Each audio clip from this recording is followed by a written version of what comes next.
Hello दोस्तों, कैसे हैं आप सभी का स्वागत है IQ स्टडी पॉइंट में। अगर आप एसएससी, यूपीएससी, पुलिस या किसी भी कॉम्पिटिटिव एग्जाम की तैयारी कर रहे हो और चाहते हैं कम से कम समय में ज़्यादा से ज़्यादा सवाल याद हो जाएं, तो यह वीडियो आपके लिए बहुत ज़रूरी है। इस वीडियो में मैंने आपके लिए कुछ शॉर्ट ट्रिक बना रखी है, जिसके माध्यम से आप तुलसीदास जी द्वारा रचित पुस्तकें आराम से याद कर सकते हैं। तो प्लीज़ वीडियो को आखिरी तक ज़रूर देखें। तो आप ज़्यादा समय ना लेते हुए वीडियो को शुरू करते हैं। तो आज का हमारा जो टॉपिक है वो है तुलसीदास जी एवं उनके द्वारा लिखी गई प्रमुख पुस्तकें।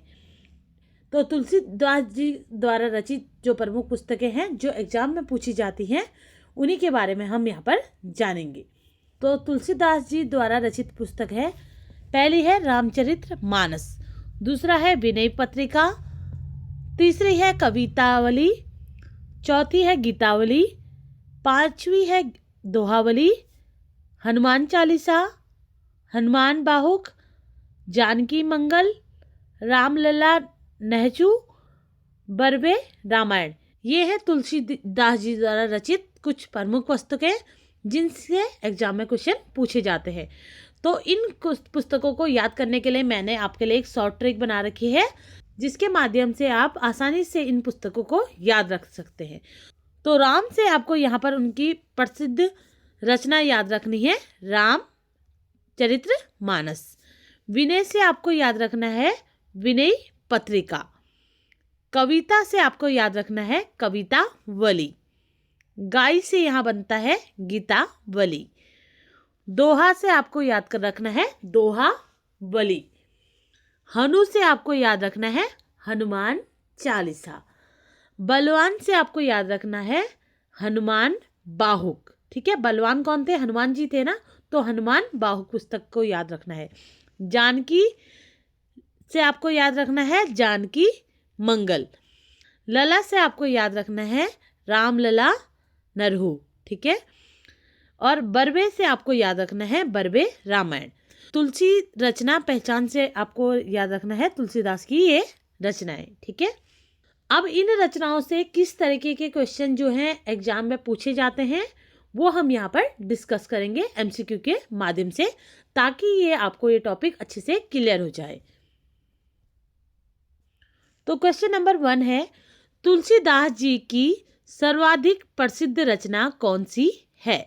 तो इसका राइट आंसर है ऑप्शन नंबर सी, रामचरित्र मानस। ठीक है, रामचरित्र मानस जो है वो तुलसीदास की सर्वाधिक प्रसिद्ध और लोकप्रिय रचना है। ठीक है, और इसमें जो है भगवान राम जी के जीवन पर आधारित महाकाव्य है ये।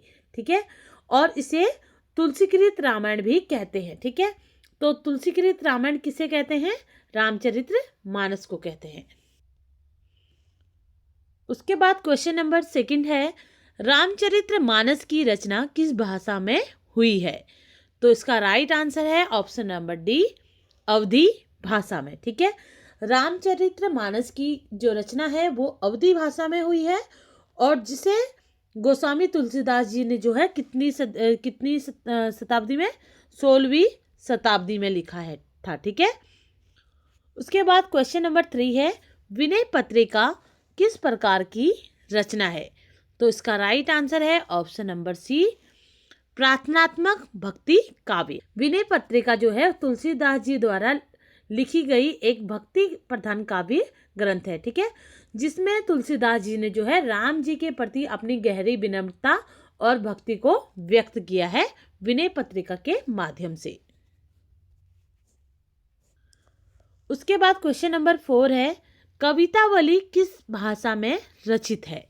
तो इसका राइट आंसर है ऑप्शन नंबर बी, ब्रज। ठीक है, तुलसीदास जी की रचना जो कवितावली है वो ब्रज भाषा की रचना है। ठीक है, और ब्रज भाषा जो है वो मूल्य रूप से कहाँ बोली जाती है? ब्रज क्षेत्र में बोली जाने वाली भाषा है। ठीक है, उसके बाद क्वेश्चन नंबर 5 है, गीतावली का संबंध किससे है?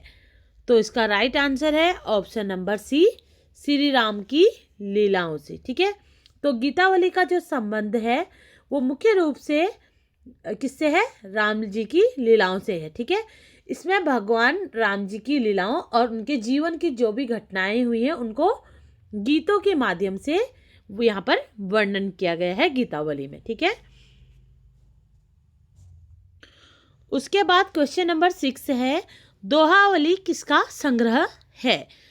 तो दोहावली किसका संग्रह है? इसका राइट आंसर है ऑप्शन नंबर सी, दोहों का। ठीक है, दोहावली से ही हमें पता चल रहा है कि किसका संग्रह है, दोहों का। ठीक है, क्वेश्चन नंबर 7 है, हनुमान चालीसा में कुल कितनी चौपाइयाँ हैं?